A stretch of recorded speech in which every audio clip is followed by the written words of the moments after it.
Business डिजिटलीच्या आजच्या सेशनमध्ये आपण पेमेंट गेटवे सेटअप काय असतो नेमका, online payments, credit card, debit card, internet banking, भीम, UPI, Google Pay, PhonePe, Paytm किंवा इतर जे वॅलेट्स आहेत ऑनलाईन, मोबिक्विक सारखे, या सगळ्या वॅलेट्सच्या माध्यमातून पेमेंट आपण कसा स्वीकारायचं, त्याचबरोबर हे पेमेंट जे आहे या पेमेंटच्या लिंक्स आपल्या कस्टमरपर्यंत कशा पाठवायच्या, किंवा एखादा फॉर्म, एखादा SMS किंवा व्हॉट्सअप मेसेजमध्ये आपली पेमेंटची लिंक कशी इन्सर्ट करायची, त्याचा आपण एक डेमो लाईव्ह बघणार आहोत. माझ्या सगळ्याच प्रकारच्या पेमेंटसाठी मी इन्स्टामोजो नावाचं एक ॲप आहे, ते भरपूर प्रमाणामध्ये वापरतो.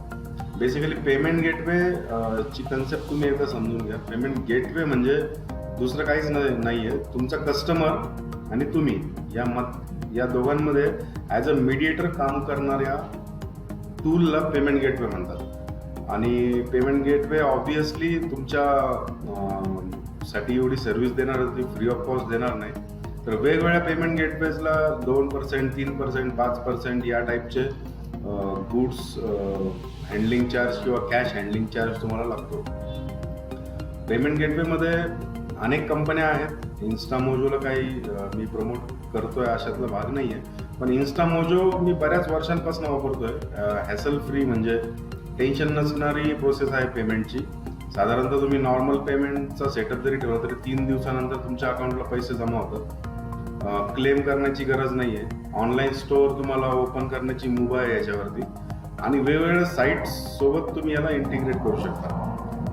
तर आता आपण चला बघूयात नॉर्मली एक पेमेंट गेटवे आपल्याला कशा प्रकारे इस्टॅब्लिश करायचा आहे, आणि या पेमेंट गेटवेला वापरून आपल्या बिझनेसला जास्तीत जास्त सेल कसा मिळवायचा आहे त्याचा एक डेमो. इन्स्टामोजोच्या अकाउंटवर जाऊन तुम्हाला साइन अप फॉर फ्री म्हणून इकडं रजिस्टर करायचं आहे. ॲज अ कन्झ्युमर देखील आपण साइन अप होऊ शकतो, ॲज अ बिझनेस देखील होऊ शकतो. आपण काही विकणार आहोत म्हणून आपल्याला ॲज अ बिझनेसच या ठिकाणी साइन अप करायचं आहे. यासाठी तुम्हाला गरज पडेल ती एका मेल ॲड्रेसची. हा मेल ॲड्रेस अगेन तुमचा बिझनेस मेल ॲड्रेस असायला पाहिजे, जो तुम्ही या ट्रेनिंग पर्पज सेशनमध्ये बनवला असेल, किंवा तुमच्याकडे ऑलरेडी एखादा इन्सिस्ट असू शकतो मेल ID. यापैकी एखादा मेल ID टाकून तुम्हाला रजिस्ट्रेशन करायचं आहे या इन्स्टामोजोच्या प्लॅटफॉर्मवरती. मी माझा आत्ता जनरेट केलेला मेल ID जो आहे या ट्रेनिंग सेशनच्या दरम्यान तो टाकतोय. पासवर्ड तुम्हाला टाकायचा आहे. लक्षात राहू, खूप सिक्युअर्ड हा पेमेंट गेटवे असायला पाहिजे, त्यामुळे याचा पासवर्ड तुम्ही व्यवस्थित हाय सिक्युरिटी लेवलचा टाका. ज्याच्यामध्ये कॅपिटल, काही स्मॉल लेटर्स, काही स्पेशल कॅरेक्टर, काही नंबर, काही अल्फा न्यूमरिक कॅरेक्टर्स, या सगळ्यांचा समावेश असणारा आणि कॉमन नसलेला पासवर्ड टाका. ते ॲज गुड ॲज तुमचं बँक अकाउंटच आहे, कारण as a digital product seller तुम्ही उद्या एस्टॅब्लिश झाल्यानंतर, आता जसं आमचं अकाउंट आहे, दररोज 5, 10, 20, 30, 25 सेल होतात त्याच्यावरती. एका सेलची किंमत 500 पासून तर 5,000 रुपयांपर्यंत असते. त्यामुळं जसं आपल्या गल्ल्यामध्ये कॅश असते त्याच प्रकारे या इन्स्टामोजोच्या अकाउंटला आपली कॅश असणार आहे. त्यामुळे या बाबतीत थोडंसं सावधगिरी बाळगूनच तुम्हाला हे अकाउंट ओपन करायचं आहे. तुम्हाला थोडंसं इझी पडावं यासाठी मी याची एक रेफरल लिंक पण तुम्हाला देणार आहे. खाली कोर्सच्या खाली मटेरियल सेक्शनमध्ये मी टाकतोय, किंवा तुम्हाला व्हॉट्सअपवरती पण आम्ही सेंड करू. या लिंकच्या आधारे तुम्हाला बहुतेक तरी 500 रुपीची त्यांची स्कीम आहे सध्या रेफरलची. तुम्हाला 500 रुपये पण भेटू शकतात. आणखी ती लिंक तुम्ही कुठं कोणाला पाठवणार तुमच्या मित्रांना किंवा एखाद्या बिझनेसला, तर त्यात पण तुम्हाला आणखी 500 रुपीज मिळतील त्याच्यामध्ये. नंबर टाकून मी याला रजिस्टर करतोय. OTP माझ्या मोबाईलवरती आलेला असेल. हा नंबर पण तुम्हाला तुमचा परमनंट किंवा नेहमी तुमच्या सोबत असणारा नंबर द्यायचा आहे, जेणेकरून तुम्हाला वेगवेगळ्या प्रकारच्या ट्रान्झॅक्शनसाठी पेमेंट तुमच्या अकाउंटला वळवण्यासाठी, किंवा एखाद्या कस्टमरने काही तुमच्यावरती क्लेम केला की प्रोडक्ट व्यवस्थित नव्हतं वगैरे, तर या सगळ्या गोष्टींना रेक्टिफाय करण्यासाठी, त्याचे उत्तर देण्यासाठी तुम्हाला हा मोबाईल नंबर आवश्यक असणार आहे. इन्स्टामोजो वापरण्याचं दुसरं एक कारण असं आहे की एकतर हे आपल्यासाठी सेफ आहेच, पण क्लायंटसाठी पण सेफ आहे. म्हणजे या ठिकाणी इन्स्टामोजोच्या नावाची सिक्युरिटी किंवा ती ट्रस्ट देखील क्लायंटवरती इफेक्ट करते. इन्स्टामोजोमध्ये जर आपण पाठवलेला माल किंवा वस्तू, आपण विकलेली वस्तू वगैरे जर तिची क्वालिटी व्यवस्थित नसेल तर कस्टमर त्या बाबतीमध्ये क्लेम करू शकतो आणि त्याचं क्लॅरिफिकेशन आपल्याला द्यावं लागतं. म्हणजे दोन्ही बाजूंनी व्यवस्थित सेटअप आहे त्या इन्स्टामोजोकडनं. त्यामुळे इन्स्टामोजो नेहमीच स्मॉल मीडियम जे एंटरप्रेन्योर्स आहे त्यांची फर्स्ट चॉईस राहिलेली आहे. OTP यायला थोडासा उशीर होतोय, त्यामुळे मी आता यांचा दुसरा जो ऑप्शन आहे गिव्ह अ मिस कॉल तो वापरतो मी. 11484998 काहीच नाही, तुम्हाला या कंपनीच्या नंबरवरती एक मिस कॉल द्यायचा आहे. हा जो टायमर आहे हा संपायच्या आत. आता मिस कॉल दिल्याबरोबर तो नंबर व्हेरीफाय झाला आहे आणि त्याला मी आता नेक्स्ट स्टेपला नेऊ शकतो. या ठिकाणी गेट स्टार्टेड विथ इन्स्टामोजो त्यांचे दोन ऑप्शन आहेत, तर पेमेंट कलेक्शन आणि दुसरं फ्री ऑनलाईन स्टोअरचा सेटअप. तर आपण या दोनही गोष्टी युटिलाइज करणार आहोत. तर पेमेंटपासून आपण सुरुवात करू. आता या ठिकाणी सगळ्यात मजेशीर बाब अशी आहे की तुम्हाला जर तुमच्या क्लायंटचं पेमेंट ॲक्सेप्ट करायचं आहे ॲज अ सेलर, त्यावेळेस तुमचं नाव आणि तुमच्या बिझनेसचं नाव, जसं मी तुम्हाला ट्रेनिंगच्या इंट्रोडक्शनमध्ये पण सांगितलं होतं की तुम्ही जर गुगल पेची लिंक पाठवता त्याच्यावरती काहीतरी आसाराम कोंडाजी जाधव नाव आहे त्या अकाउंट होल्डरचं आणि तुम्ही पेमेंट मागताय कशासाठी, PKC डिजिटलसाठी, तर हे कुठेतरी कस्टमरला कनेक्ट होणार नाही आहे. त्यामुळं जे बिझनेसचं नाव तुमचं आहे ते दिसायला पाहिजे. आता या ठिकाणी त्यांनी मला चॉईस दिली स्नूपकार्ट लिमिटेड, म्हणजे माझं जे आहे ते ॲक्च्युअल नाव पण मला भेटतंय. ऑब्व्हियसली मी तेच सिलेक्ट करणार, स्नूपकार्ट लिमिटेड. त्यानंतर पुढचा सेटअप येतो आपल्याला बिझनेसच्या बद्दलच्या डिटेल्स टाकण्यासाठी. तर अत्यंत म्हणजे महत्त्वाची स्टेप आहे, तुम्ही लक्षात घ्या. जर तुमच्या फर्मचं नाव आहे धन्वंतरी आयुर्वेद, तर तुमचं ईमेल ID धन्वंतरी असला पाहिजे, जेणेकरून त्याच आधारे तुमचा पेमेंट गेटवे धन्वंतरी नावाने इस्टॅब्लिश होईल. तुम्हाला या ठिकाणी धन्वंतरी नावाची चॉईस भेटेल. म्हणजे हे सगळं युनिफॉर्म असेल, म्हणजे कस्टमरने क्लायंटने कुठं जरी जाऊन चेक केलं की यांचं फेसबुक पण धन्वंतरी नावाचं अकाउंट आहे, यांचं यूट्यूबचं चॅनल पण धन्वंतरी नावानेच आहे, यांची वेबसाईट पण धन्वंतरी नावानेच आहे, यांचा मेल ID पण धन्वंतरी नावानेच आहे, आणि मी आता पेमेंट करायला जातो या लिंकवर तर मला धन्वंतरीच नाव येतंय. इतक्या सगळ्या प्लॅटफॉर्मवरती एकच युनिफॉर्म नाव दिसल्यानंतर कस्टमरच्या मनामध्ये 100% कुठल्याही प्रकारची शंका उरणार नाही की हा बिझनेस फ्रॉड तर नाही आहे या बाबतीमध्ये. ठीक आहे, आता आपण बिझनेस टाईपवर जाऊयात. यामध्ये दोन गोष्टी आहेत, इंडिव्हिज्युअल और रजिस्टर ऑर्गनायझेशन. रजिस्टर ऑर्गनायझेशनमध्ये तुम्ही पार्टनरशिप, लिमिटेड म्हणजे LLP, private limited, non profit किंवा ऑदर्स या तुमच्या जर कंपनीचं रजिस्ट्रेशन यापैकी असेल तर ते निवडू शकता. पण माझं सजेशन राहील की जे लोक नवीन बिझनेस करतायत आणि ज्यांच्याकडे शॉपॅक्ट लायसन्स आहे त्यांनी काय करायचं आहे, या आपल्या अकाउंटच्या व्हेरिफिकेशनसाठी शॉपॅक्टचं लायसन्स तुम्हाला लागणार आहे.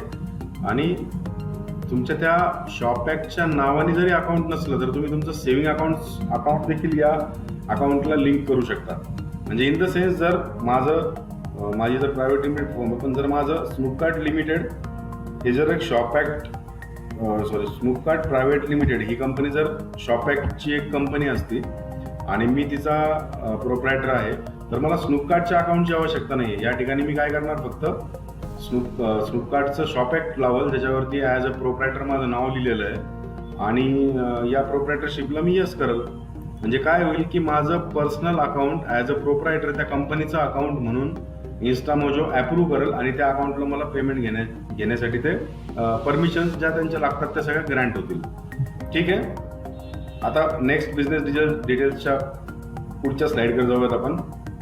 What category is your business in, म्हणजे आपण कुठल्या क्षेत्रात काम करतो हे सगळे कॅटेगरी इथं आहेत. यापैकी ॲप्रोप्रिएट तुम्हाला जी वाटतीये तुमच्या बिझनेसची कॅटेगरी असेल, मग ती arts, and collectables, baby, beauty, बुक्सची shop, business to business, clothing, computer, educational job, electronic, mobile, telecom, entertainment, event, financial service, food retail, gift flower, government, health, home, अशा अनगिनत कॅटेगरीज इथं आहे.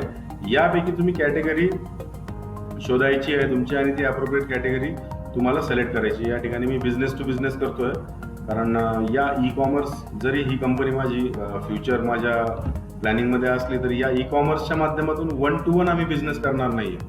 लोकांना ई कॉमर्स किंवा ऑनलाईन स्टोअर्स सेटअप करण्यासाठी या स्नूपकार्टच्या माध्यमातून मदत केली जाणार आहे, किंवा त्यांना जे काही प्रोडक्ट्स पाहिजेत ऑनलाईन सेलिंगसाठी ते प्रोडक्ट आमच्याकडनं अवेलेबल करून दिले जातील.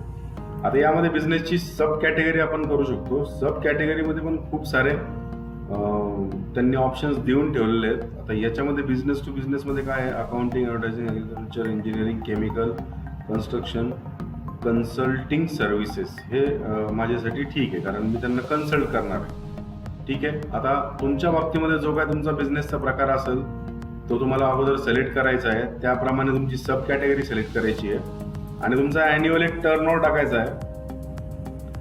साधारणतः 1 लाख ते 10 लाख पर्यंत माझ्या कंपनीचा टर्नओव्हर आहे असं गृहीत धरून मी हा टाकू शकतो. 10 लाख ते 50 लाख, 50 लाख ते 1 करोड, 1 करोड ते 10 करोड आणि अबो 10 करोड अशा कॅटेगरीज आहेत. जे लोक एकदम न्यू आहे त्याच्यामध्ये ते direct I am starting now पण याला करू शकतात, किंवा 10,000 पर्यंत करू शकतात, किंवा 10,000 ते 1 लाख. याला लिमिटेशन नाही आहे, किंवा तुम्ही लिमिट काही जास्त ठेवली म्हणून तुमचं अकाउंट वेगळं असेल आणि कमी लिमिटवाल्याचं अकाउंट वेगळं असेल, अशातला पण कुठलाच प्रकार याच्यामध्ये नाही आहे. त्यामुळे तुम्ही बिनधास्त तुमच्या बिझनेसच्या कॅटेगरीप्रमाणे आणि सध्याच्या परिस्थितीप्रमाणे मिनिमम जो टर्नओव्हर ठेवता येईल तो तुम्ही ठेवा. How old is your business? याच्यामध्ये जे लोक आत्ता जस्ट बिझनेस स्टार्ट करतात त्यांनी I am starting new business 6 months असं लिहू शकता. माझ्या बिझनेसच्या बाबतीमध्ये 1 to 2 years लिहिल, कारण माझं याचं रजिस्ट्रेशन जुनं आहे आणि ऑलरेडी त्याच्यावरती काही ऑपरेशन्स पण आमचे सुरू आहेत, म्हणजे ॲक्टिव्हिटी सुरू आहे. नंबर ऑफ एम्प्लॉई, जे लोक स्वतः काम करत आहेत घरून, म्हणजे खास करून ज्या महिला असतील उद्योजक, किंवा ज्या घरून महिला किंवा पुरुष कोणी घरून जे लोक बिझनेस करतायत, म्हणजे हाऊस होल्ड प्रोडक्ट, किंवा घरून ई कॉमर्स करतायत, किंवा कोणाचं एखाद्या स्त्रीचं ब्युटी पार्लर असू शकतं, कोणाची मेस असू शकते, कोणाचं क्लाउड किचन असू शकतं म्हणजे पार्सल डब्बे प्रोव्हाइड करण्याची, कोणी वकील असू शकतात, कोणी डॉक्टर असू शकतात. तर सेल्फ एम्प्लॉईड ते त्याच्यामध्ये सिलेक्ट करू शकतात, किंवा जसं माझ्यासारखी एजन्सी असेल, माझ्याकडं काही एम्प्लॉईज आहेत, त्याचा 1 to 5 मी त्याचा जो आहे आकडा तो लिहू शकतो. अगेन तुम्हाला इथं एक website as a trust symbol लागणारच आहे, त्यामुळे तुम्ही तो निर्णय तुम्हाला घ्यायचा आहे वेबसाईटच्या बद्दलचा. वेबसाईट आपल्याला टाकायची आहे snoopcart.com आणि is your website under construction, तर याला यस करायचं, कारण माझी वेबसाईट अजूनही म्हणजे फुल फ्लॅश ऑन झालेली नाही आहे, त्यामुळे मी त्याला याच टाईपमध्ये टाकतोय. याबद्दल आपल्याला लिहायचं e commerce solution and products provider to new online business and startups. म्हणजे जे लोक ई कॉमर्स किंवा ऑनलाईन मध्ये येण्यासाठी इच्छुक आहेत अशा लोकांना सोल्युशन्स आणि प्रोडक्ट्स प्रोव्हाइड करण्याचं माझं काम आहे. ह्या टाईपचं मी माझी कॅटेगरी किंवा माझं लिस्टिंग मी केली आहे. मोर बिझनेस डिटेल्सकडे description must be at least 100 characters. Okay. We provide software system marketing solutions and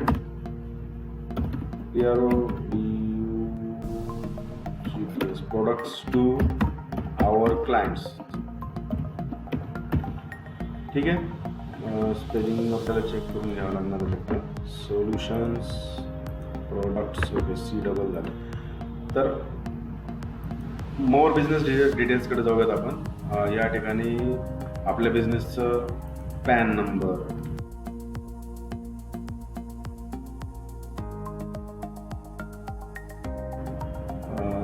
तुमचं नाव, युअर ॲड्रेस. ओके,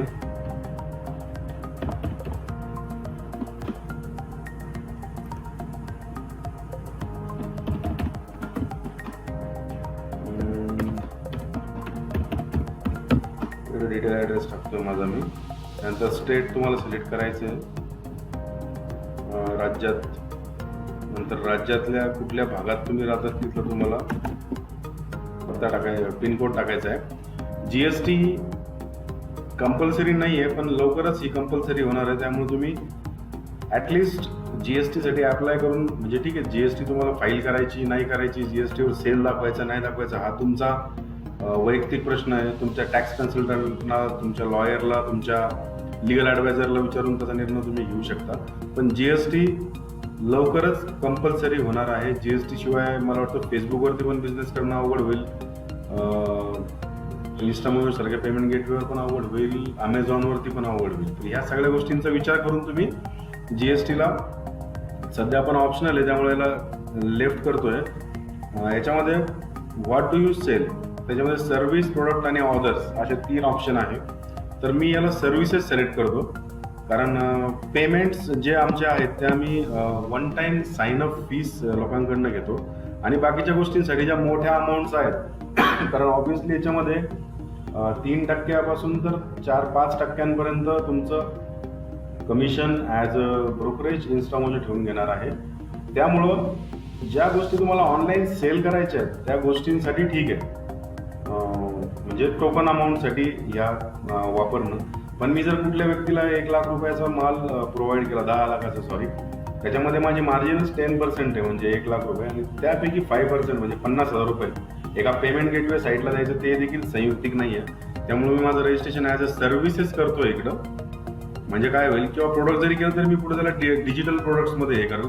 एक टोकन अमाऊंट सायनिंगसाठी इन्स्टामोजोवरनं घेतली जाईल, आणि 90% अमाऊंट नंतर आम्ही फिजिकली बाय चेक आमच्या अकाउंटला घेऊ. अशा टाईपचं स्ट्रक्चर आमचं आहे.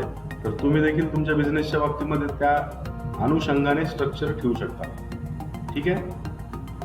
आता पुढच्या स्टेजला आपल्याला जायचं आहे बँक डिटेल्सला. बँक अकाउंटचा नंबर टाकायचा आपल्याला, 14, 15, 27, 18. ओके.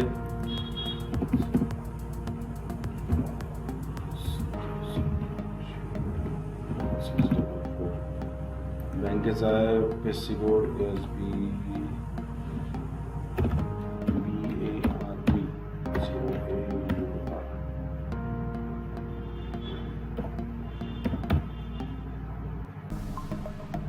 हा एक डमी अकाउंट टाकला आहे मी, माझं ॲक्च्युअल अकाउंट नाही आहे. याला आपण ॲक्सेप्ट केलं की पुढच्या स्टेजला आपल्याला डॉक्युमेंट्स याचे अपलोड करण्यासाठीचा एक नोटिफिकेशन येईल. पण त्यापूर्वी तुमचं हे पेमेंटचं अकाउंट अगदी 10,000 रुपयाच्या मंथली लिमिटप्रमाणे तयार झालेलं आहे. म्हणजे तुम्ही याच्यामध्ये 10,000 रुपीज अमाऊंट घेऊ शकता.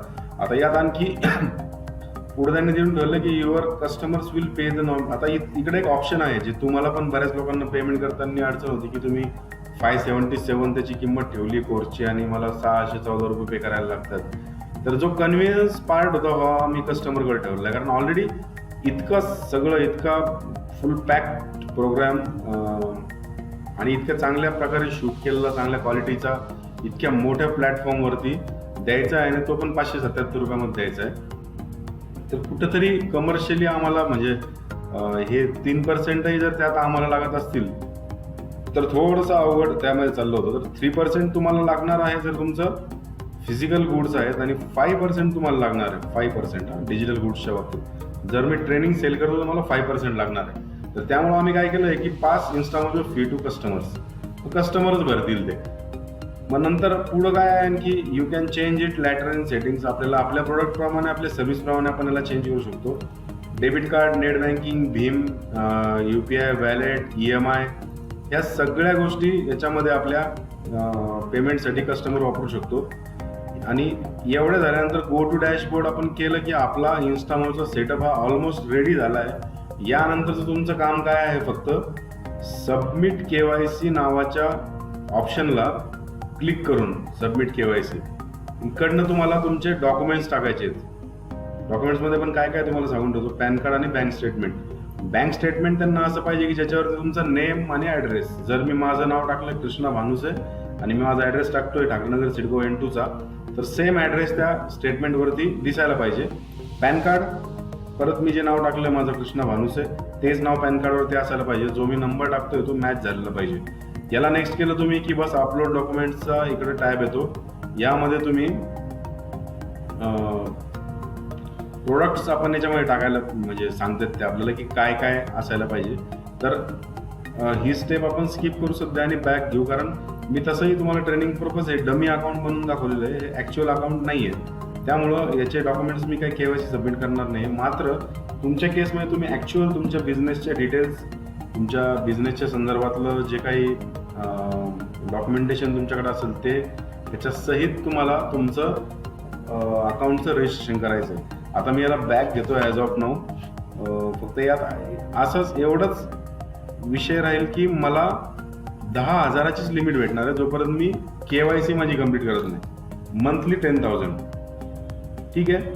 आता डायरेक्टली आपण स्नूपकार्टच्या डॅशबोर्डवरती जाऊ. नवीन माझं अकाउंट दिसलं तिकडे सांगते तुमचं पेमेंट काय आहे, कन्व्हिनियन्स फीज किती लागली तुम्हाला, या टाईपच्या काही गोष्टी याच्यामध्ये आहे. यानंतर आणखी पुढचा सेटअप तुम्हाला जो करायचा आहे तो म्हणजे तुमचं क्रिएट ऑनलाईन स्टोअर करायचं आहे. या ठिकाणी स्टोअरला नाव द्यायचं आहे स्नूपकार्ट, मी दिलंय नाव. About what are you selling, we are selling digital trainings to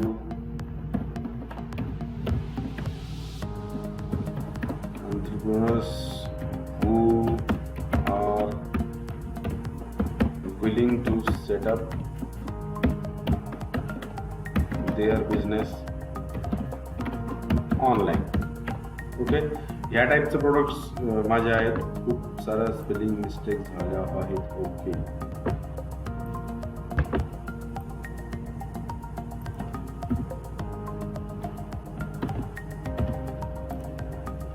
ठीक आहे. Do you want to enable free shipping card on store, म्हणजे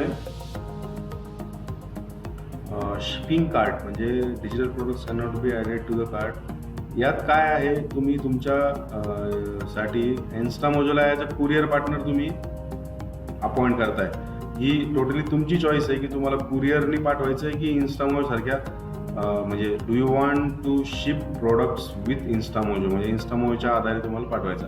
इन्स्टामोजोकडनं पण खूप चांगल्या प्रकारे सर्व्हिस दिली जाते. अगदी तुमच्या डोअर स्टेपला येऊन तुमचं प्रोडक्ट पिकअप केलं जातं आणि तुमचा जो कोणी क्लायंट असेल त्याच्या डोअरपर्यंत ते प्रोडक्ट त्याला पोहोचवून, जर तुम्ही पे ऑन डिलिव्हरी किंवा कॅश ऑन डिलिव्हरी सारखे ऑप्शन निवडत असाल तर त्या प्रकारचं पेमेंटचं कलेक्शन देखील इथनं केलं जातं. तर या थोडासा विचार करून तुमच्या बिझनेसचं मॉडेल काय आहे, प्रोडक्ट काय आहे, त्याचं वजन किती आहे, साईज किती आहे. नाहीतर तुम्ही विकताय काहीतरी पापड आणि त्याचा 100 रुपयांच्या पापडांचा बॉक्स बनतो इतका मोठा, तर त्याचं ट्रान्सपोर्ट तुम्हाला परवडणार नाही. तर अशा प्रकारच्या गोष्टींचं थोडंसं सत्सद विवेक बुद्धीने विचार करून तुम्हाला ठरवायचं आहे की तुम्हाला शिपिंगच्या बाबतीत काय सोल्युशन द्यायचं आहे लोकांना. ठीक आहे. नेक्स्ट, या ठिकाणी आता आपल्याला काय करायचं, आपल्या सगळ्या सोशल मीडियाच्या लिंक्स टाकायच्या आहेत. अगेन इथं तुम्ही ट्रेनिंग करताना ट्रेनिंगच्या मध्ये सगळ्या तुम्हाला दिलेल्या टास्क तुम्ही कंप्लीट केलेल्या असतील तर 100% तुमच्याकडे फेसबुकचं अकाउंट असेल, त्याचे लिस्ट असतील. जर नसेल तर तुमच्याकडे काहीच नसेल. ओके, याला आपण कॉपी करतोय मी इकडनं आणि याला मी पेस्ट करतोय या ठिकाणी, फेसबुकची माझी लिंक. ओके, त्यानंतर इंस्टाग्रामची लिंक टाकायची तर आपण टाकू शकतो, यूट्यूबची लिंक टाकायची तर आपण टाकू शकतो. माझे सगळे चॅनल्स आहेत त्यामुळं मी तुम्हाला यूट्यूबची पण टाकून दाखवतो. यूट्यूब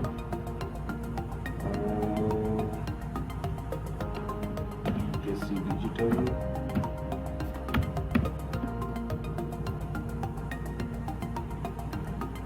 चॅनल आणि ही आहे चॅनलची लिस्ट.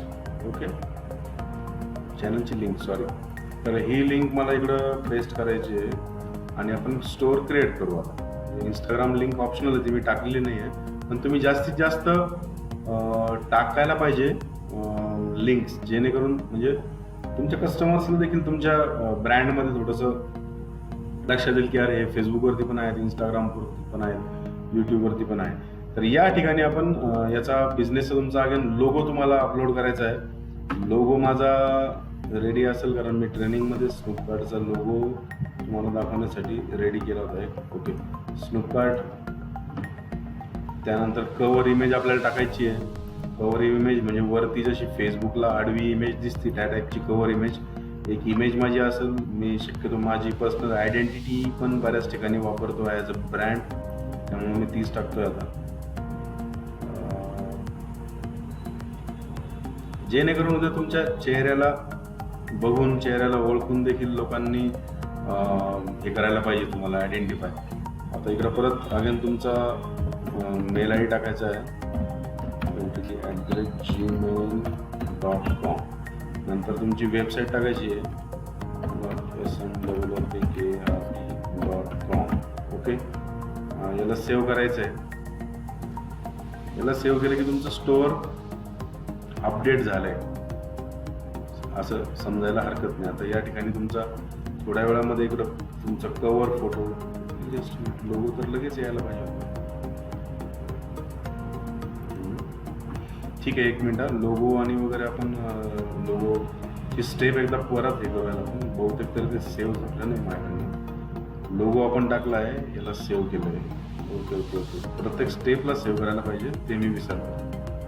ठीक ठीक ठीक. स्टोअर डिटेल्स, लोकेशन एक टाकून द्या, Maharashtra. Enable shopping cart, save. Okay, हे एक स्टेप लक्षात घ्या की प्रत्येक चेंज तुम्ही केल्यानंतर, प्रत्येक चेंजच्या स्टेप नंतर तुम्हाला परत एकदा तुमच्या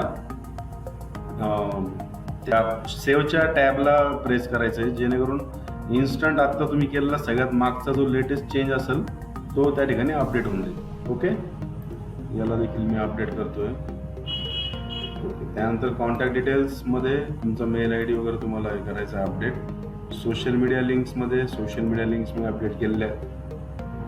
तर हे सगळं सेव्ह झालेलं आहे. कव्हर इमेज आणखी डिस्प्ले होत नाही आहे.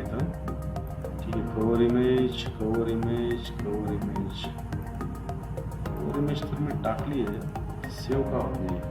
ठीक आहे, एकदा परत आपण ट्राय करून बघूया. काही अडचण असू शकते त्या ठिकाणी सर्व्हरची. कव्हर इमेज आणखी एकदा टाकतोय मी. या ठिकाणी मी रँडमली लोगो आणि माझीच एक तयार असलेली इमेज टाकतोय. पण लक्षात असू द्या, तुम्हाला या ठिकाणी पर्टिक्युलर जो कुठला बिझनेस तुम्ही करताय त्या बिझनेसचा लोगो आणि त्याच बिझनेसच्या नावाने किंवा तुमच्या पर्सनल ब्रँडिंगनी तयार केलेली इमेज, जी की वर ह्या टाईपमध्ये दिसेल, अशी तुम्हाला बनवायची आहे, हे लक्षात राहू द्या. आता या ठिकाणी स्टार्ट ॲडिंग युअर प्रोडक्ट नावाचं पुढचं ऑप्शन आहे. या ऑप्शनमध्ये आपण प्रोडक्ट आपलं डिफाईन करायचं की नेमकं काय आहे. एकतर फिजिकल प्रोडक्ट म्हणजे ते तुम्हाला डिलिव्हर करायचं आहे, तुम्हाला टाकायचं त्या प्रोडक्टचं नाव, त्याचं डिस्क्रिप्शन, प्रोडक्टची कॅटेगरी टाकायची, नेमकं काय आहे. एक प्रोडक्ट तुम्हाला मी ॲड करून दाखवतो वाटल्यास. प्रोडक्ट आपण करूया जीन्स पॅन्ट. ओके, प्रोडक्टचं description, all type of jeans pants for womens. एक वुमन्स स्पेशल स्टोअर आहे असं आपण गृहीत धरूया. या ठिकाणी काय येईल तुम्हाला, men's clothing, women's clothing, shoes and accessory तुमची कॅटेगरी झाली. प्रोडक्टचे टॅग म्हणजे 10 पर्यंत आपण प्रोडक्ट हे करू शकतो. Jeans pant add. नंतर आणखी काय देऊ शकतो मी, लेगिन्स. हे मी रँडमली वर्ड्स टाकतोय, पण तुम्ही तुमच्या बिझनेसप्रमाणे, बिझनेसच्या नीडप्रमाणे, बिझनेसच्या आयडेंटिटीप्रमाणे तुम्हाला तुमचे टॅक्स टाकायचे अप टू 10 पर्यंत तुम्हाला टॅक्स टाकता येतील. त्यानंतर पुढंचं मी एक टाकतो इकडं, काय म्हणतात त्याला, स्किन टाईट ॲड. नंतर फॅशन. ओके, नंतर अपॅरियल्स.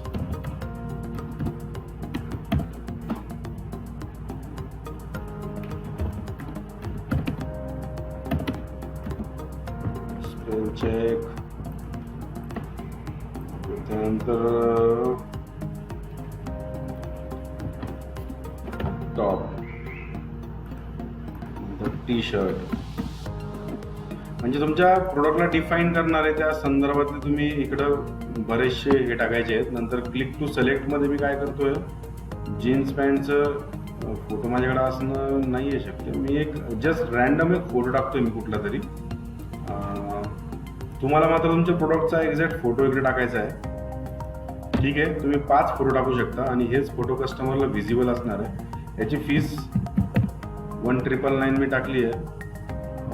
इकडे 2 ऑप्शन आहे, मेक दिस फ्री आणि दुसरे use pay what you want. तर हे आपल्याला द्यायचं नाही आहे, म्हणजे ग्राहकाला जे वाटेल ते आपण टाकू का.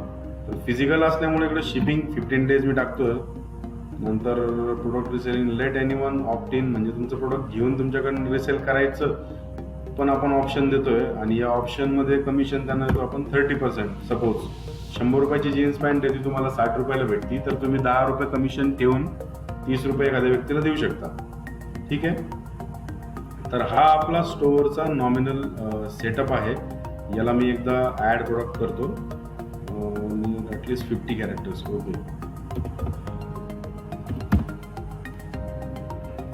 Okay, we are selling ladies fashion clothing and accessories. Okay, हो 50 झाले असतील. Add product. तर अशा प्रकारे हे प्रोडक्ट तुमचं ॲड झालेलं आहे आणि शॉपिंग कार्टमध्ये हे प्रोडक्ट दिसेल देखील. आता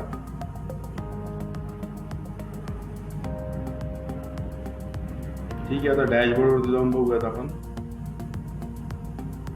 डॅशबोर्डमध्ये हे तुमचं प्रोडक्ट आलंय, jeans pant, ships within 15 days 1999. Add to cart केलं म्हणजे याला कार्ट आहे. त्या व्यक्तीला एकापेक्षा जास्त प्रोडक्ट जर घ्यायचे आहेत तर तो ॲड टू कार्ट करू शकतो. कार्टवरती जाईल तो, व्ह्यू कार्ट, 1, 2 क्वांटिटी काय घ्यायची ती, आणि नेक्स्ट करून त्यांनी काय केलं, पेमेंटला जाणार आहे. या ठिकाणी त्यांनी त्याच्या पेमेंटच्या डिटेल्स टाकल्या.